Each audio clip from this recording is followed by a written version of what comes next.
Hello guys. So this video is going to be about a principle that I learned in permaculture class. I know it seems unrelated to art, but I hope if you stick with me, it will make sense. So permaculture is basically the practice of gardening, where you look at the land that you're tending to, or the garden that you're tending to, in a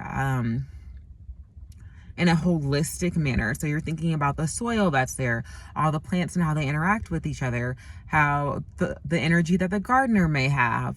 You're thinking about all of the aspects and how they can work together in order to allow you to have like a successful garden, whatever that means to you. And so one of the ideas in permaculture is the problem is the solution. And I want to apologize if that is like triggering at all, if you're going through a hard time right now. I know if I would have heard this like a few years ago when my mindset was a little different, like that would have hurt my feelings. So I apologize. If that's how you're feeling when I'm saying that the problem is the solution. And I want to just say, like, what you're feeling is totally valid, and it's okay to go through your feelings. You don't have to accept this right now. And I apologize if I did trigger you. It wasn't intentional. But so for an example of how the problem can be a solution in a garden, say your garden is growing nothing but weeds, right? Usually people would say like weeds are a problem.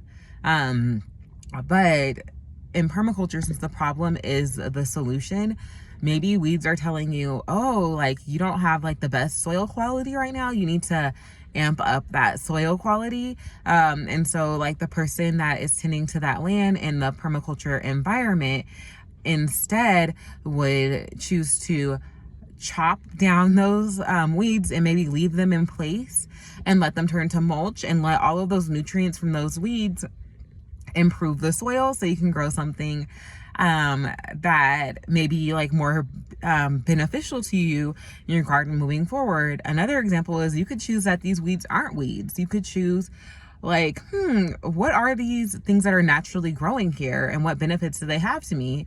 I found that out in my own garden actually. We were having like a bunch of wild lettuce pop up, which people usually think are weeds. And then I was just like curious, like, why is this growing so abundantly here? What is this? Come to find out, like, this is totally edible lettuce. It has medicinal properties, all these amazing things. So as an artist, the way that you can look at this, like the problem is the solution. So for me and my art, sometimes like I get a bit impatient. And maybe I don't want to say impatient. I get excited for the final outcome to come.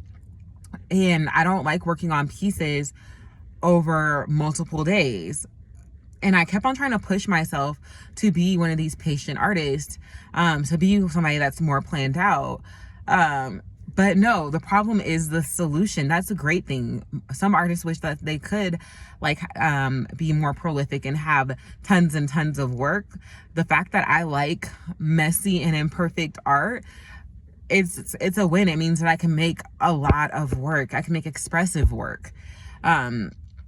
Another way the problem is the solution. I was talking to someone the other day and they were saying that their canvas was wrinkled and they couldn't get the wrinkles out. And since I've been doing art for a while, and I was like, well, I mean, I wouldn't scrap the whole piece, because they were asking me, what would I do? I was like, I would just lean into those wrinkles. What do those wrinkles mean? How can I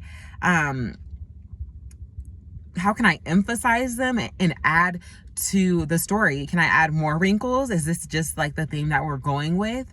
But yeah, I just wanted to offer that, looking at life, looking at art, and seeing if there is any way that possibly what we're calling the problem right now could actually be the solution when it's reframed.